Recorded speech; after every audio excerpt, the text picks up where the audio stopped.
Assalamualaikum warahmatullahi wabarakatuh. Ketemu lagi dengan saya Siti Nurhasana di channel saya Siti Nurhasana Yahya. Sebelum tonton videonya jangan lupa like dan subscribe ya. Selamat menyaksikan, semoga video ini bermanfaat. Terima kasih. Wassalamualaikum warahmatullahi Hipotesis wabarakatuh. terbagi menjadi dua. Ada hipotesis nol dan ada hipotesis alternatif. Hipotesis nol biasanya ditulis dengan H0 bukan HO ya. Kadang mahasiswa saya sering ngomong HO karena agak rancu juga itu tulisannya 0 apa O gitu. Jadi ada yang bilang HO gitu, salah, H0 gitu ya, atau hipotesis nol. Hipotesis, kenapa dikatakan hipotesis nol? Kalau dalam bahasa Inggris, hipotesis nol itu adalah hipotesis no different. No different itu hipotesis tidak ada perbedaan. Atau kalau umumnya kita ketahui dalam sebuah riset, hipotesis nol itu dinyatakan misalkan tidak terdapat hubungan antara motivasi belajar dengan prestasi belajar, atau tidak terdapat pengaruh antara X dan Y. Nah, itulah yang disebut dengan hipotesis nol. Nah, sedangkan hipotesis alternatif itu kebalikan dari hipotesis nol. Jadi hipotesis alternatifnya umumnya menyatakan terdapat pengaruh antara X dan Y, atau terdapat hubungan antara motivasi belajar dengan prestasi belajar, seperti itu. Nah, yang kita uji adalah hipotesis nolnya. Ya, jadi nanti ada jawaban dari hipotesis nol, apakah H0-nya ditolak ataukah H0-nya diterima. Oke, di sini ada jenis-jenis pengujian hipotesis. Nah, di sini dikatakan jenis pengujian hipotesis berdasarkan parameternya. Ada pengujian hipotesis rata-rata, ada pengujian hipotesis tentang proporsi, dan ada pengujian hipotesis tentang varians, gitu ya. Nanti kita bisa cek satu-satu. Lalu yang kedua, jenis-jenis hipotesis berdasarkan jumlah sampelnya. Ada pengujian hipotesis dengan sampel besar. Dia dikatakan sampel besar, yaitu pengujian hipotesis di mana sampel yang digunakan berjumlah 30 atau di atas 30. Nah, ini yang disebut dengan hipotesis sampel besar. Ketika dia menggunakan sampel yang 30 atau di atas itu, maka dia masuk kategori hipotesis sampel besar. Lalu ada pengujian hipotesis sampel kecil, yaitu pengujian hipotesis di mana sampel yang digunakan kurang dari 30. Maka dia menggunakan hipotesis sampel kecil. Lalu hipotesis juga bisa didasarkan pada jenis distribusinya, yaitu ada pengujian hipotesis dengan distribusi Z, pengujian hipotesis dengan distribusi T atau T students, pengujian hipotesis dengan distribusi F, atau pengujian hipotesis dengan X kuadrat atau K kuadrat ya. Ini jenis-jenis pengujian hipotesis. Nanti kita coba bahas one by one. Nah, sekarang inilah prosedurnya yang tadi saya katakan ya. Bagaimana sih tahapan kita melakukan pengujiannya? Kan tadi katanya ada sebuah pernyataan tentang, tadi saya membuat sebuah pernyataan bahwa terdapat pengaruh antara motivasi dengan prestasi belajar gitu ya, hipotesisnya. Lalu apakah hipotesis itu benar apa salah? Kita perlu melakukan pengujian. Nah, bagaimana pengujian itu dilakukan? Ada yang namanya prosedur. Nah, prosedur inilah bagaimana kita bisa melakukan tahapan pengujian hipotesis. Nah, sekarang kita masuk. Anggapan dari suatu hipotesis juga merupakan data. Namun, karena adanya kemungkinan kesalahan, maka apabila akan digunakan sebagai dasar pengambilan keputusan, dasar pengambilan keputusan, anggapan atau hipotesis tersebut harus diuji terlebih dahulu. Itu yang tadi saya katakan ya, bahwa hipotesis itu harus diuji terlebih dahulu. Nah, apa sih yang dimaksud dengan prosedur pengujian hipotesis?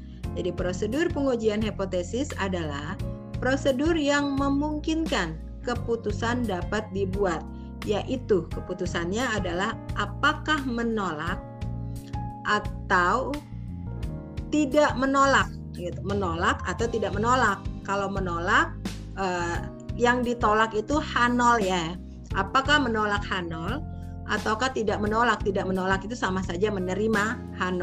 Nah, keputusannya adalah itu. Nah, sekarang kita lihat tahapan prosedurnya. Ini yang di sebelah kanan ya, di gambar. Langkah pertama untuk kita melakukan pengujian. Langkahnya apa?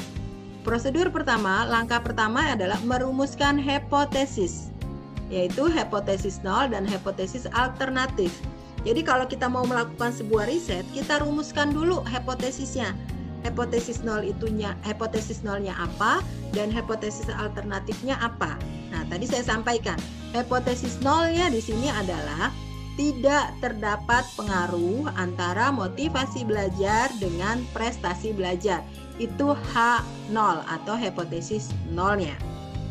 Lalu yang kedua, menentukan hipotesis alternatif. Jadi kita tulis tuh di dalam riset kita, biasanya hipotesis ini muncul di bab 2 akhir bagian bab hipotesis gitu ya. Nah, hipotesis alternatifnya itu terdapat pengaruh antara motivasi belajar dengan prestasi belajar, antara X dan Y, X dengan Y gitu ya. Nah, itu yang kita buat. Setelah kita membuat rumusan hipotesisnya untuk dari variabel yang kita angkat gitu ya, maka selanjutnya langkah yang kedua adalah menentukan taraf nyata. Taraf nyata atau probabilitas menolak hipotesis nol.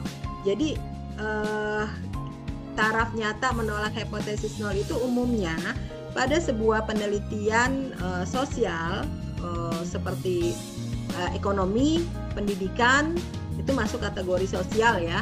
Itu taraf nyatanya adalah 5%. Tapi untuk pendidikan untuk penelitian yang sifatnya kedokteran, dia tingkat taraf nyatanya itu adalah 1%, karena kemungkinan gagalnya itu harus kecil gitu ya, karena dalam sebuah tingkatan kedokteran, karena mungkin kalau kedokteran terkait dengan nyawa orang, jadi probabilitas kegagalannya itu paling kecil harus 1% gitu ya. Nah, yang ketiga, langkah yang ketiga, kita menentukan uji statistik. Kita mau menggunakan uji apa nanti gitu ya dalam statistikanya. Apakah uji Z, uji T, uji F, uji X kuadrat atau K kuadrat, terserah kita sebenarnya. Penentuan uji statistiknya mau pakai apa. Tergantung nanti dari rumusannya juga. Kita mau cari pengaruh atau kita mau cari hubungan gitu ya. Atau kita menguji perlakuan. Nah, yang keempat adalah menentukan daerah keputusan. Daerah di mana hipotesis nol diterima atau ditolak. Biasanya untuk menentukan daerah keputusan ini kalau kita menghitungnya dengan manual ya. Dengan manual artinya kita harus gambarkan dulu nih kurvanya. Garis begini ya. Kurva kurva normal gitu. Nah, kalau kita mencarinya dengan manual, tapi nanti kalau kita menggunakan SPSS itu tidak ada lagi yang namanya menentukan daerah keputusan dengan gambar.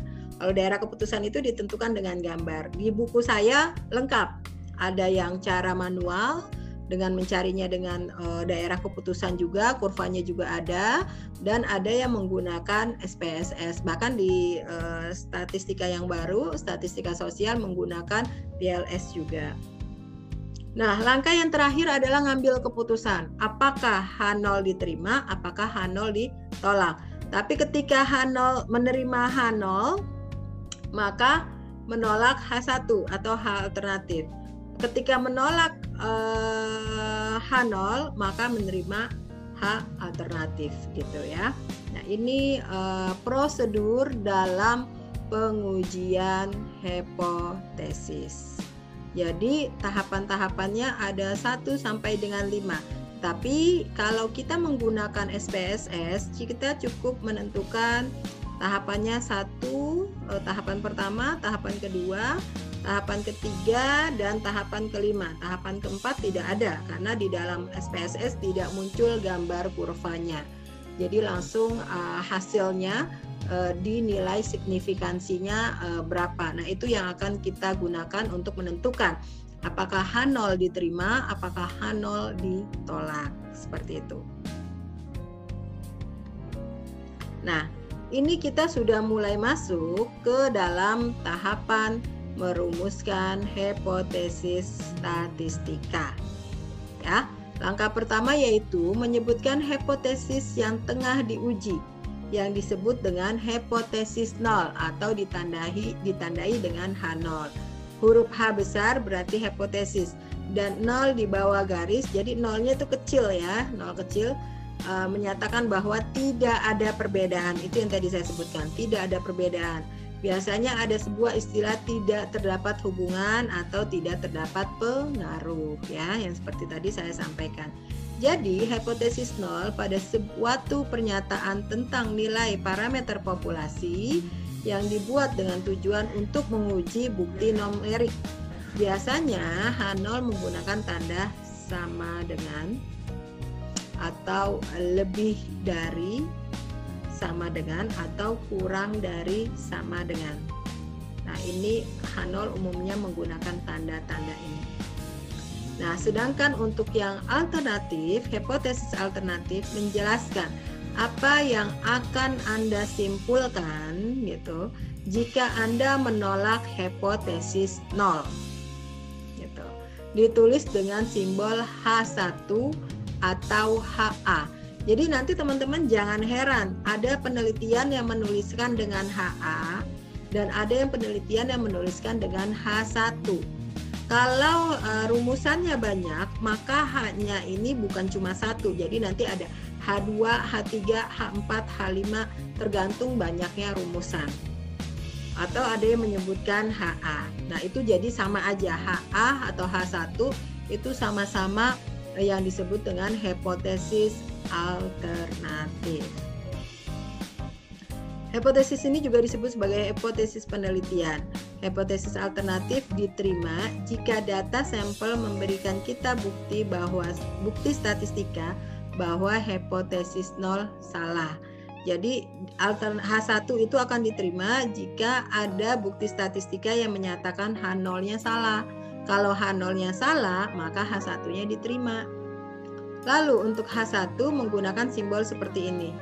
Tidak, nih ya, ada garis, sama dengan, ditarik garis, tidak sama dengan, kurang dari atau lebih dari. Kalau ini kan lebih dari sama dengan, kurang dari sama dengan. Kalau ini tidak, hanya lebih dari dan kurang dari saja.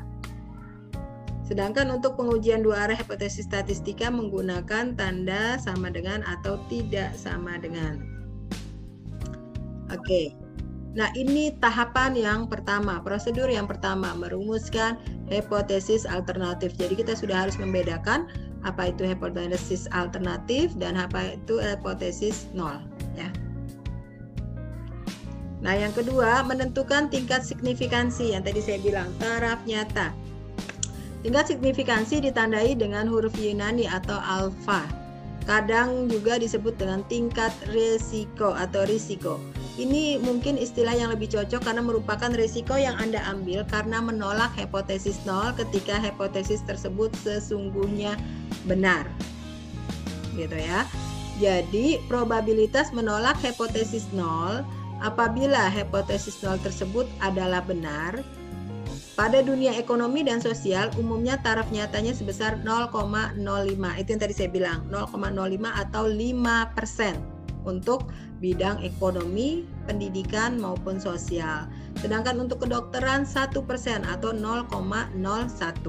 Nilai Z yang diperoleh dari taraf nyata disebut dengan nilai kritis. Ya. Nah, ini prosedur yang kedua. Sekarang kita masuk ke prosedur yang ketiga, menentukan uji statistik. Uji statistik di sini adalah suatu nilai yang diperoleh dari sampel dan digunakan untuk memutuskan apakah akan menerima atau menolak hipotesis. Uji statistik digunakan tergantung dari peneliti. Nah, jadi uji hipotesis ini tergantung penelitinya ya, teman-teman, tadi saya sudah sampaikan. Tergantung dari peneliti. Ingin menggunakan metode apa dengan jumlah sampel yang digunakan sesuai dengan penelitian yang dilakukan. Jadi untuk menentukan uji statistikanya ini mau pakai uji Z, uji T, uji F, uji X kuadrat. Nah, itu terserah peneliti, disesuaikan dengan penelitiannya gitu ya. Oke, uji Z digunakan untuk sampel besar. Nah, kalau kita pakai uji Z berarti dia digunakan untuk sampel besar yang penelitiannya di 30 atau di atas 30. Sedangkan pengujian sampel kecil digunakan untuk sampel yang kurang dari 30. Dia menggunakan pengujian sampel kecil. Di sini dikatakan nilai standar deviasi berfluktuatif relatif besar sehingga nilai Z tidak bersifat normal. Oleh karena itu, untuk sebaran distribusi sampel kecil yang dikembangkan suatu distribusi khusus yang disebut dengan T-student. Gitu. Jadi untuk uji sampel kecil dia menggunakan distribusi khusus yaitu distribusi T-student. Uji F ini digunakan untuk menguji apakah dua sampel berasal dari populasi yang memiliki varians yang sama dan juga menggunakan atau hendak ingin membandingkan berapa rata-rata populasi secara bersamaan. Jadi sekali lagi menentukan uji statistik itu tergantung dari peneliti ya, mau menggunakan metode apa dan penelitiannya apa. Digunakan dengan sampelnya juga. Dan yang keempat, menentukan daerah keputusan. Ini yang tadi saya bilang, ini daerah keputusan, ada gambar kurvanya seperti ini ya. Kalau kita menggunakan manual, tapi kalau kita pakai SPSS, pola datanya masukin datanya pakai SPSS, ini tidak akan muncul seperti ini di dalam ranah SPSS. Oke. Jadi ini mungkin nanti saya akan jelaskan di video berikutnya gitu ya, lebih detail terhadap pengolahan data yang manual. Sekarang saya masih masuk ke dalam tahapan prosedurnya. Nah, ini bisa di skip untuk menentukan daerah keputusan untuk ketika kita menggunakan software. Tahapan terakhir menolak, keputusannya adalah bisa menolak H0 atau tidak menolak H0. Tidak menolak itu artinya menerima. Nah, di sini bisa untuk uji satu arah atau bisa untuk uji dua arah. H0 ditolak jika Z hitung lebih besar daripada Z tabel. Thank you for watching. Jangan lupa untuk terus dukung channel ini dengan cara klik tombol like, comment, subscribe, and share the video. Terima kasih.